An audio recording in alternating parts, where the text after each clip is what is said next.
నమస్తే మిత్రుల స్వాగతం లక్ష్య సమాజయుత ప్రజాప్రతినిధుల వాణి కార్యక్రమంలో ఈరోజు మనతోటి నూతనంగా ఎన్నికైనటువంటి రంగారెడ్డి జిల్లా చైర్పర్సన్ తీగల అనితారెడ్డి గారు మనతో ఉన్నారు. మరి వారు ప్రస్తుతము డాక్టర్ వృత్తి కూడా కొనసాగిస్తూ ప్రజా జీవితంలోకి ఇస్తున్నారు. మరి ఆ వృత్తి ఈ వృత్తి రెండింటి కూడా చాలా తేడా ఉంటుంది. మరి రెండు ఎలా కొనసాగిస్తారు? ప్రస్తుతం 5వ తారీఖు నాడు తను మరి ఖచ్చితంగా నామినేషన్గా చేయబోతున్నారు. ప్రమాణ స్వీకారం కూడా చేస్తున్నారు కనుక వారితో ముచ్చటిద్దాం. మొదట డాక్టర్స్ డే శుభాకాంక్షలు తెలియదాం. నమస్తే మేడం. మీ3 ప్రేక్షకులకు నమస్కారం అండి. డాక్టర్స్ డే శుభాకాంక్షలు. As same congratulation as a అపార్టెంట్ జడ్పీటీసీగా జిల్లా పరిషత్ చైర్మన్గా కూడా థ్యాంక్ యూ సో మచ్. కార్పొరేటర్గా పోటీ చేశారు. కొద్దిగా గొప్ప తేడాతోటి ఇక విజయం అనేది చేకూరలేదు. కానీ ఈ విజయం వచ్చింది జడ్పీటీసీ, ఎలా అనిపిస్తుంది? చాలా సంతోషంగా ఉందండి. మరి చూసినప్పటికైతే ఈ జిల్లా పరిషత్ చైర్పర్సన్ రంగారెడ్డి అనేది ఒక పెద్ద హోదా స్థాయి గల, దానికి మించి ఒక పెద్ద బాధ్యత గల పోస్ట్ అని నేను భావిస్తున్నాను. మరి ఈ బాధ్యత నేను స్వీకరిస్తూ మరి నేను పోస్ట్ చేపట్టిన తర్వాత చాలా మెరుగ్గా చాలా స్పీడ్గా అభివృద్ధి అనేది ఇంకా చాలా అందుకోవాలన్నట్టు ఆశగా ముందుకెళ్తున్నాను. అయితే ఒక వారసురాలుగా తీగల కృష్ణారెడ్డి గారు వారసురాలుగా మీరు ముందుకెళ్తున్నారు. మరి ఆ వారసత్వాన్ని మరి మీ సొంత స్టైల్ ఎలా మెయింటైన్ చేయబోతారు? మరి మనకు తెలిసినదే మా మామగారు తీగల కృష్ణారెడ్డి గారు. మరి వారు ముందుగా కూడా 35 సంవత్సరాల నుంచి రాజకీయాల్లో ఉన్నారు. వారు కూడా చైర్మన్గా 5 సంవత్సరాలు చేసి మళ్ళీ తర్వాత అదనంగా 2 సంవత్సరాలు చేశారు. తర్వాత హైదరాబాద్ ప్రజలు డైరెక్ట్ ఎలక్షన్స్లో ఓటేసి నగర మేయర్గా గెలిపించుకున్నారు. మరి వారికి అప్పుడు వారి హయాంలో మంచి పేరు తెచ్చుకున్నారు. మరి హైదరాబాద్ అభివృద్ధిలో మరి అలాగే మహేశ్వరం నియోజకవర్గంకి కూడా శాసనసభ్యులుగా గెలిచి మరి 5 సంవత్సరాలు మరి కేసీఆర్ గారి ప్రభుత్వంలో మహేశ్వరం నియోజకవర్గంని చాలా అభివృద్ధి చేర్చారు. సో తీగల కృష్ణారెడ్డి గారు చాలా పెద్ద గుర్తింపు ఉన్న వ్యక్తి. మరి వారికి వచ్చిన మంచి పేరులో మేము కూడా అదే బాటలో నడవాలని చెప్పి మేము అనుకుంటున్నాము. మరి మేము ఈ బాధ్యత చేపట్టడం కూడా వారి ఆశీస్సులు, మరి వారి బాటలో నడిచాం కాబట్టి ఇంతవరకు రాగలిగాము. అయితే ఇప్పుడు చూస్తున్నట్టయితే మీరు గెలిచినాక అందరూ వచ్చారు, అభినందనలు తెలుపుతున్నారు. అందరూ కూడా సమపాలు అందరూ మాకు ఖచ్చితంగా నిధులు ఇవ్వాలని అంటుంటారు. ఇవన్నీ చెప్పినప్పుడు అంటే అందరూ ఓటేసినా ఓటేపడిన తర్వాత విషయం ఖచ్చితంగా మీ దగ్గర కూర్చొని వీళ్ళందరూ సమన్వయం ఎలా పరుచుకుంటూ వెళ్తారు ముందుకు? మరి మనకి కావాల్సింది జిల్లా అభివృద్ధి. సో జిల్లా అభివృద్ధి అనేది మనం ఒక ఉద్దేశంగా పెట్టుకొని ఒక సర్వీస్ మోటోతోటి మరి ఎంతమంది వచ్చినా కానీ అది చిన్న ప్రాబ్లమే కానీ పెద్ద ప్రాబ్లమే కానీ మనము చాలా ఓపికగా వారి ప్రాబ్లమ్స్ పట్ల ఒక మంచి పేయింగ్ ఇయర్ మంచిగా విని మరి అందులో సొల్యూషన్ ఏముంటుందో ఆలోచించి మరి మిగతా వాళ్ళందరితోటి కూడా సమన్వయం చేసి మరి మన లీడర్స్తోనే కానీ లేకపోతే ఆఫీషియల్స్తో కానీ మరి దీనికి అభివృద్ధికి ఏది మనకి సమీకరణంగా మంచిగా ఉంటుందో ఆ బాటలో వెళ్దామని. మొన్న మీరు జడ్పీటీసీగా నామినేషన్ వేసినప్పుడు మీకు టికెట్ అనౌన్స్ అయినప్పుడు మీకు ఎలా అనిపించింది? మీరు ప్రజల్లోకి వెళ్తున్నప్పుడు మీరు ఇచ్చినటువంటి హామీలు? అవును, మనకు తెలిసినట్టయితే మరి ప్రజలు ఖచ్చితంగా మనం ఏదైనా ఒక ఎలక్షన్కి నిల్చుంటున్నాం అన్నప్పుడు మనం ఒక హామీ లేకపోతే ఏదైనా మేనిఫెస్టోతో ముందుకెళ్తాము. కానీ ప్రజల పట్లకి మన తెలంగాణ గవర్నమెంట్ అంటే చాలా ఒక నమ్మకం అనేది ఉంది. ఎందుకంటే గత 5 సంవత్సరాలు ఫస్ట్ మళ్ళీ గెలిచారు కేసీఆర్ గారు. మరి మన గౌరవ ముఖ్యమంత్రి పట్ల వారి అభివృద్ధి సంక్షేమ పథకాల మీద ఒక గట్టి నమ్మకం కలిగింది. కాబట్టి మనం ఏదైనా కానీ అదే బాటలో మరి పైనుండి ఏ ఆదేశాలు వస్తే మరి అవన్నీ కూడా మనం ఇన్కార్పొరేట్ చేస్తూ అవన్నీ కూడా ఇంప్లిమెంట్ చేస్తూ ముందుకెళ్తే బాగుంటుంది అని చెప్పి నేను చెప్తాను. మొదట మీరు రంగారెడ్డి జిల్లాలో మీరు గుర్తించినటువంటి సమస్యలు మీ దృష్టికి ఇప్పుడు రాకుండా కానీ మీరు తిరిగారు కనుక ఏ సమస్యలు ఏమన్నా ఆకలింపైందా మీకు? మరి మనం చూసినట్టయితే అన్ని జిల్లాల్లోకి కూడా కంపేర్ చేస్తే రంగారెడ్డి జిల్లా అనేది పెద్ద జిల్లా, 21 మండలాలు ఉన్న జిల్లా. దానికంటే ముఖ్యంగా కూడా హైదరాబాద్కి అతి సమీపంలో ఉన్న జిల్లా. మరి అర్బన్ ఫ్యాక్టర్స్ ఎక్కువ ఉంటాయి కాబట్టి మరి తొందరగా విలేజెస్ అనేవి బాగా డెవలప్ చేయాలి. ముఖ్యంగా ఈ మౌలిక సదుపాయాలే కానీ ఎడ్యుకేషన్ సిస్టమ్, హెల్త్ సిస్టమ్ ఓవరాల్గా అన్నిటినీ కూడా మంచిగా చేపట్టి ఇంప్రూవ్మెంట్ ఆల్రెడీ గత 5 సంవత్సరాల్లో బాగానే ఇంప్రూవ్మెంట్ ఉంది. కానీ ఇంకా ఇంప్రూవ్మెంట్ అనేది బాగా స్పీడ్గా అందుకొని చేయాల్సిన అవసరం అయితే చాలా ఉంది. అయితే ఇప్పుడు వర్షాకాలం మీ ప్రభుత్వము ప్రతిష్టాత్మకంగా తీసుకున్నటువంటి అంశం హరితహారం. మరి దీని మీద మీ స్పెషల్ ప్రణాళిక ఎలా ఉండబోతుంది? ఇప్పటికే మీకు ఇన్స్ట్రక్షన్స్ కూడా వచ్చి ఉంటాయి చెట్టు నాటడానికి కంపల్సరీ కూడా, ఎలా ఉంది? మరి మనం చూసినట్టయితే మనందరికీ తెలిసిందే ఆ గ్రీన్ బెల్ట్ అనేది పెంచుకోవాలి. మరి గ్లోబల్ వార్మింగ్ అనేది కూడా ఎక్కువ అవుతుంది. మనం ప్రత్యేకంగా చూసినట్టయితే మొన్న ఎండలు విపరీతంగా ఉండే, ఆ వేడి భరించడం ఎవరి తరం కూడా అవ్వలేదు పోయినసారి. మరి ఇట్లాంటివన్నిటికీ కూడా మనం ఒక విరుగుడు అనేది తీసుకురావాలి అని అంటే మరి హరితహారమే కానీ ట్రీ ప్లాంటేషన్ అనేది కూడా చాలా మంచిగా చేయాలి. మరి ఇప్పుడనే కాదు, మన గౌరవ ముఖ్యమంత్రి గారు ముందు కూడా ట్రీ ప్లాంటేషన్ బాగా మంచిగా కొనసాగించారు.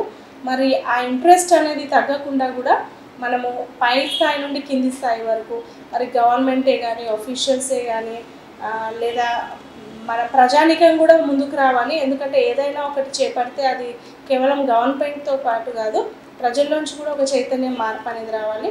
సో ఇండివిజువల్ వైజ్గా కూడా ప్రతి ఒక్కరు కూడా ట్రీ ప్లాంటేషన్ లేదా హరితహారంలో తప్పకుండా పాల్గొనేటట్టు మేమందరం కూడా చాలా ఇంట్రెస్ట్ చూపించి అదొక మంచి ఫ్లాగ్షిప్ ప్రోగ్రామ్ లాగా మేము తీసుకొని మేము ముందుకు వెళ్తామని చెప్తున్నాం. అయితే ఇప్పుడు ఇంకుడుగుంతల కార్యక్రమం కూడా ప్రతిష్టాత్మకమైనది. ఎందుకంటే రానున్న రోజులలో ఇప్పటికే వర్షపాతం చాలా తగ్గింది, ఇప్పటికే వస్తున్నట్టు చేస్తుంది, రావడం కూడా అంటే వచ్చినటువంటి నీరునంతా కూడా ఒడిచిపట్టే కార్యక్రమం ఇంకుడుగుంతల కార్యక్రమం. రంగారెడ్డిలో మరి ఈ ప్లాన్ ఎలా ఉండబోతుంది? మనం చూసినట్టయితే మరి ఇంకుడుగుంతల ప్రోగ్రామ్ అనేది తప్పనిసరిగా అందరూ చేపట్టాల్సిందే. దీన్ని రెయిన్ వాటర్ హార్వెస్టింగ్ అని కూడా అంటారు. సో మనకి వర్షంలో కురిసే వాన వృధా కాకుండా ఎక్కడికక్కడ ఈ పిట్స్ తీసి ఆ ఇంకుడుగుంటల్లో వాటర్ స్టోరేజ్ చేస్తే తర్వాత కూడా మనకి గ్రౌండ్ వాటర్ లెవెల్ అనేది ఇంక్రీజ్ అవుతుంది. సో అదొక గవర్నమెంట్ పై నుండి కూడా ఆఫీషియల్స్కి చెప్పి ప్రోగ్రామ్స్ చేస్తే ప్రజల్లో కూడా మనకి ఎక్కడికి అక్కడ ఇప్పుడు వాళ్ళు ఇంట్లో కూడా చిన్న చిన్న శాండ్ పిట్స్ తీసి రెయిన్ వాటర్ హార్వెస్ట్ చేయొచ్చు. అలాగే కాలనీస్లో కూడా చేయొచ్చు. కాలనీస్ ప్రెసిడెంట్స్, వార్డులోకి కూడా వార్డ్ మెంబర్స్, మరి ప్రజలు కూడా వాళ్ళందరూ కూడా కోఆర్డినేట్ చేసుకుంటూ చేయాలి. మరి ఇది ఒక అంటే మంచి ఉద్దేశంతో, ఎందుకంటే మనకి వాటర్ అనేది గ్రౌండ్ వాటర్ బాగా ఇంప్రూవ్ అవ్వాలి కాబట్టి మరి ప్రతి ఒక్కరు కూడా ఈ ఇంకుడు గుంతలు తీసే దాంట్లో అవగాహన ఒకటి చేసుకోవాలి. అలాగే మరి దానికి సంబంధించి కూడా మనం అది ఇంప్లిమెంటేషన్ కూడా ఉండాలి. అయితే ఈ మధ్యకాలంలో చూసినట్టయితే మహిళల పైన చిన్న పిల్లల నుంచి స్టార్ట్ చేస్తే ముసలి వాళ్ళపైన కూడా దాడులు జరుగుతూనే ఉన్నాయి. మీరు ఒక ప్రజాప్రతినిధిగా మీరు రంగారెడ్డి జిల్లాలో ఎలా అప్రమత్తం చేస్తారు? మహిళలకు మీరు బాసట ఎలా ఉండబోతుంది?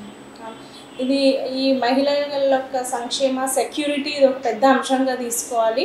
దీనికి ఫస్ట్ ఆఫ్ ఆల్ మనకు కావాల్సింది ఆ చట్టం అనేది కూడా గట్టిగా ఉండాలి. మన గవర్నమెంట్ షీ టీమ్స్ ఏర్పాటు చేశారు. ఎక్కడైనా ఎవరికైనా అమ్మాయిలకే కానీ ఇప్పుడు మరి చిన్నపిల్లల్ని కూడా చాలా దారుణంగా అన్ని అత్యాచారాలు అవన్నిటికీ గురవుతున్నారు కాబట్టి ఇది ఒక ముఖ్య అంశంగా తీసుకొని అందరం కూడా కలెక్టివ్గా దీన్ని ఖండించాల్సిన అవసరం ఉంది. మనకి దీనికి జాగ్రత్త చర్యలు ఏవేవి ఉంటాయో అవన్నీ కూడా అందరం గవర్నమెంట్తో పాటు లేదా ప్రజల నుంచి వచ్చే లీడర్స్ అందరం కలిసి కూడా కూర్చొని దీనికి ఒక ఒక మంచి ప్రాపర్ ఫార్మాట్ సిస్టమ్ తీసుకొని దీన్ని మనం ముందుకు తీసుకెళ్లాల్సిన అవసరం చాలా ఉంటుంది. అయితే మన మీ ఎలక్షన్ టైంలో కూడా అక్కడక్కడ డ్రింకింగ్ వాటర్ సమస్య ఉన్నట్టు కూడా తెలిసింది. అయితే ఈ సమస్య మీద పూర్తి అవగాహనతోటి మీ పీరియడ్లో ఎలా మీరు తెచ్చే అవకాశం ఉంది? మరి ఇప్పుడు మనకి వాటర్ ప్రాబ్లం అనేది ప్రెజెంట్గా మనము అరెస్ట్ చేయాలి రాకూడదు అని అంటే అది ఆ రోజు కాకుండా ముందు నుండి కూడా మనం అన్ని జాగ్రత్తలు తీసుకోవాలి. అందుకే మనం ఈ ఇంకుడు గుంతల ప్రోగ్రామే కానీ లేకపోతే హరితహారమే కానీ లేకపోతే ఎక్కడైతే మరి వాటర్ ప్రాబ్లం ఉంటే అట్లీస్ట్ బోర్స్ అవన్నీ కూడా బోర్వెల్స్ వేసినా కూడా కొన్ని చోట్ల వాటర్ రాని పరిస్థితి కూడా ఉంది. మరి ఇవన్నీ చేస్తూ కూడా మనం చూసినట్టయితే ఇప్పుడు మిషన్ భగీరథ కూడా చాలా మటుకు చాలా ఏరియాస్లో ఆల్మోస్ట్ 99% ఇంప్లిమెంట్ అయిపోయింది. కాకపోతే మనకి కొంచెం వాటర్ కొన్ని ఏరియాస్లో లేవు. అది కూడా మేము అక్కడ ఆఫీషియల్స్కి చెప్పి వాటర్ ట్యాంకర్స్ సప్లై చేసేటట్టు కూడా చూసాము. మరి ఇది మనకి ప్రజల్లో కూడా ఒక మెసేజ్ తీసుకెళ్ళాలి. న్యాచురల్ రిసోర్సెస్ అనేవి వేస్ట్ చేయకూడదు. సో వాటర్ని కూడా సేవ్ చేయాలనే ఒక అవేర్నెస్ తీసుకొచ్చి మరి ఎక్కడైతే వాటర్ ప్రాబ్లం ఉందో వాళ్ళకు కూడా మా వంతు మన ఆఫీషియల్స్కి చెప్పి కూడా వాళ్ళకి వాటర్ సప్లై అందేటట్టు కూడా మేమందరం కూడా పర్సనల్ ఇంట్రెస్ట్ తీసుకొని చేయడం జరిగింది. రంగారెడ్డి డిస్టిక్లో ఎక్కువ కూడా పరిశ్రమలు ఉన్నట్టు తెలుసు అందరికి కూడా.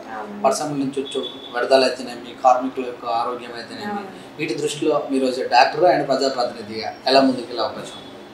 మరి ఏదైనా ఇండస్ట్రీ పెట్టేటప్పుడు వాళ్ళు హెల్త్ పట్ల కూడా ఒక సెపరేట్ సెక్షన్గా తీసుకొని మరి అక్కడ హెల్త్ ఫెసిలిటీ అవైల్ చేయించడానికి అక్కడ మరి ఇండస్ట్రీ ఒక మేనేజర్స్కి వాళ్ళకి చెప్పి కూడా అక్కడ సెపరేట్గా డాక్టర్స్ బృందం, ఒక హెల్త్ టీమ్ బృందం కూడా ఉండాల్సిన అవసరం ఉంటుంది.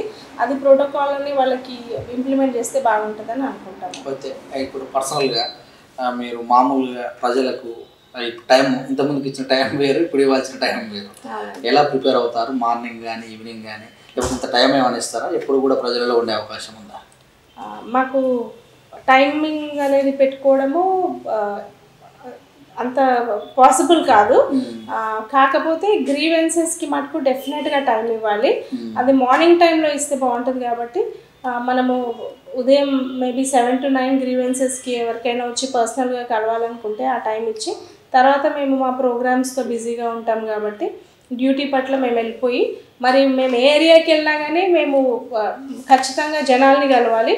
మరి అక్కడ కూడా వాళ్ళు మన సమస్యలు తెలియజేసుకుంటే వాటన్నిటిని విని మరి అక్కడికక్కడే సాల్వ్ చేయాలన్న ప్రయత్నం డెఫినెట్గా చేయాలి. పోస్ట్పోన్ చేయడానికి ఇక్కడ ఏది పాసిబుల్ ఉండకూడదు. ఎందుకంటే పోస్ట్పోన్ చేస్తే అది అలాగే మిగిలిపోతుంది. కాబట్టి వాళ్ళకి ఎప్పుడు ఎక్కడ సమస్య ఉన్నా అది వెంటనే తీర్చేయడానికి మేము శాయశక్తిగా కృషి చేస్తాం. అయితే ఇప్పుడు రంగారెడ్డి అంటే చాలా పరిధి కూడా పెద్దదే. అంటే దాదాపు లాస్ట్ టైం కూడా అక్కడక్కడ వినబడ్డ సమస్య ఏంటంటే గెలుస్తారు, హైదరాబాద్ వచ్చి పడతారు, తర్వాత ప్రజలలో సుదూర ప్రాంతం రావాలంటే హైదరాబాద్కు రావాల్సి వస్తుంది, కలవాల్సి వస్తుంది, బస్ కిరాయిలు పెట్టుకోవటం, ఇక్కడ టిఫిన్స్ అలాంటి సౌకర్యాలు కూడా సరిగా ఉండవు. అంటే మీరేమన్నా ఏరియా వైజ్గా ఏమన్నా వెళ్ళి అక్కడ టైం ఇచ్చే అవకాశం ఏమైనా ఉందా, లేకపోతే హైదరాబాద్కే? లేదండి, ఖచ్చితంగా ఇప్పుడు మా జిల్లా పెద్దది, ప్రతి మండలం తిరగాల్సింది అవసరం ఉంది. దానికి షార్ట్ కట్ అంటూ ఏమి ఉండదు. మనం ప్రజల దగ్గరికి వెళ్తేనే వాళ్ళ సమస్యలన్నీ తెలుపుతారు. కాకపోతే మాకు వాళ్ళు రావడానికి ఏదైనా ప్రత్యేకించి ఏమైనా సమస్యలు చెప్పాలంటే వారికి ఆఫీస్ కూడా ఉంటుంది. కాబట్టి జనాలకు ఎప్పుడూ ఒక రెస్ట్రిక్షన్ అనేది ఏమీ ఉండదు. వారు ఎప్పుడైనా మా దగ్గరికి వచ్చి వాళ్ళ సమస్యలు చెప్పుకోవాలి. మరి మేము ఉన్నదే ఒక పబ్లిక్ సర్వెంట్ లాగా ఉన్నాం కాబట్టి ఎప్పుడు వాళ్ళు వచ్చినా కానీ మేము వాళ్ళని స్వాగతిస్తూ వాళ్ళ ప్రాబ్లమ్స్ ఏంటి అని తెలుసుకొని వారికి మేము సెక్యూరిటీ లాగా అయితే కలిగిస్తాము.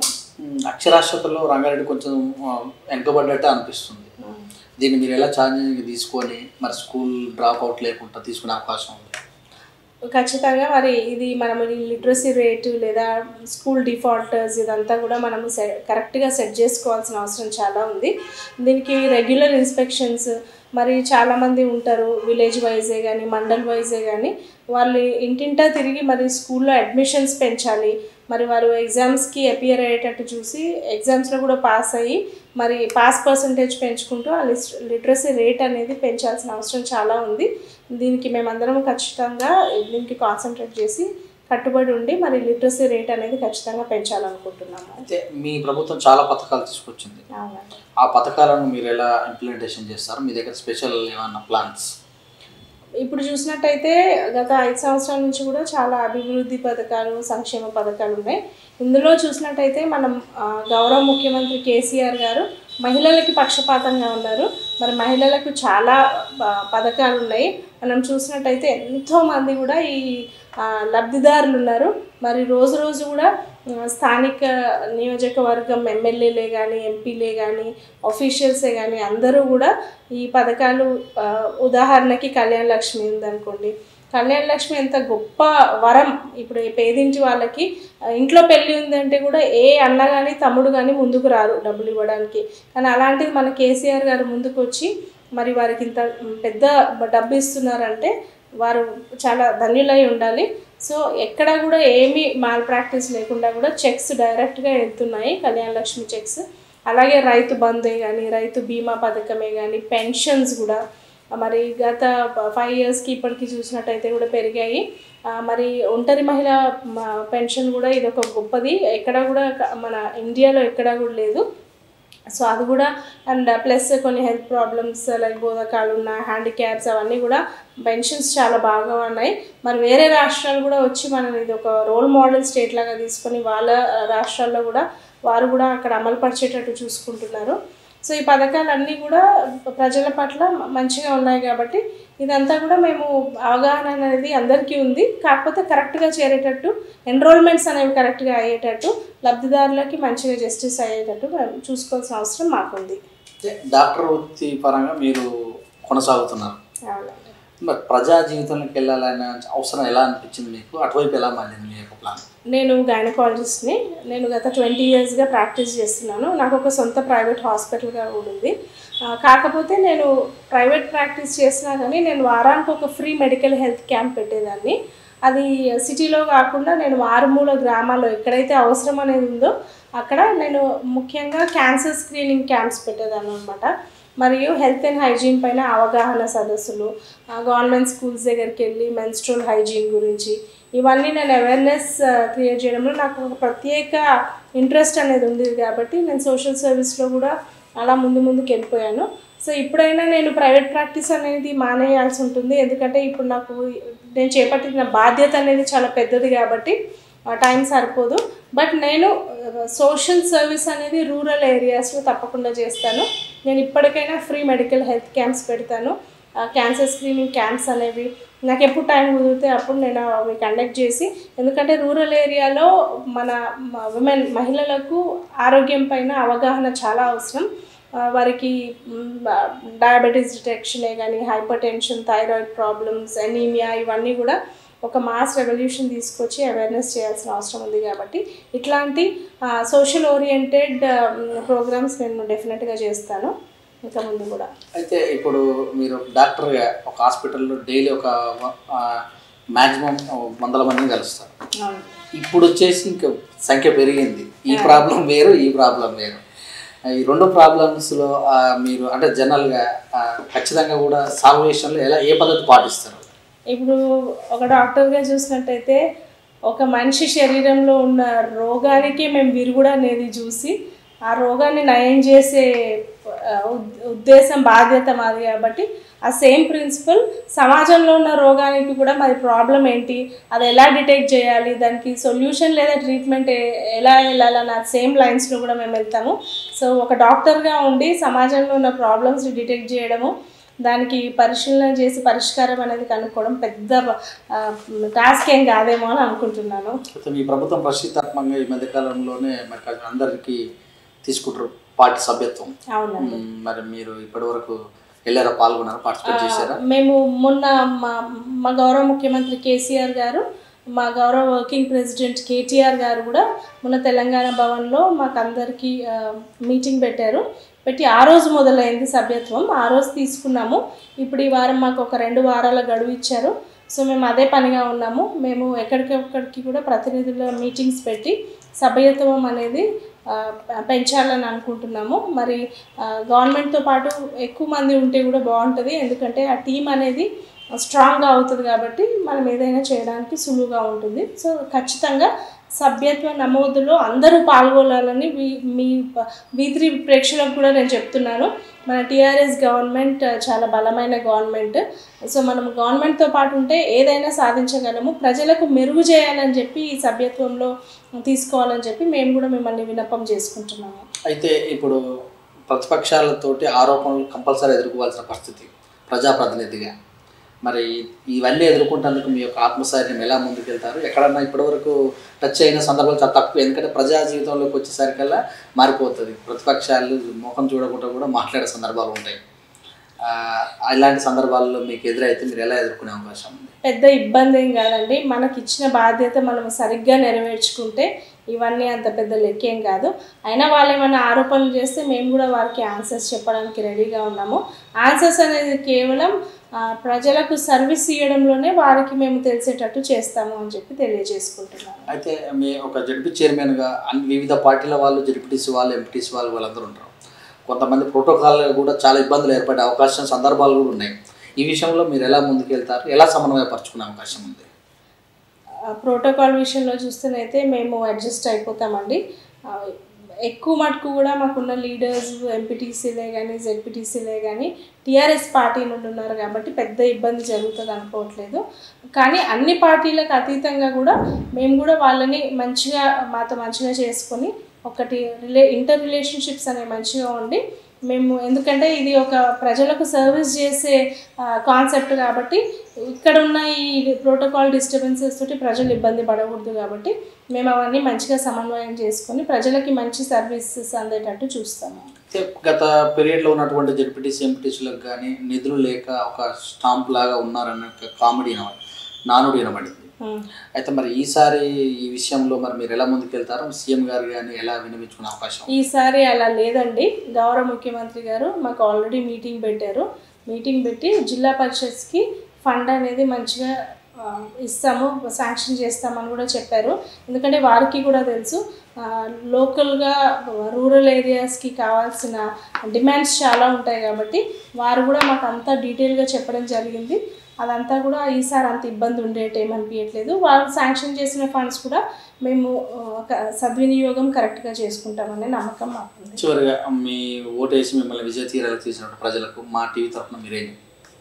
మరి ప్రతి ఒక్కరూ నాకు ఆశీర్వాదం మీ ఓటుతో మాకు ఇచ్చారు కాబట్టి నేను మీకు ఎప్పటికీ రుణపడి ఉంటాను.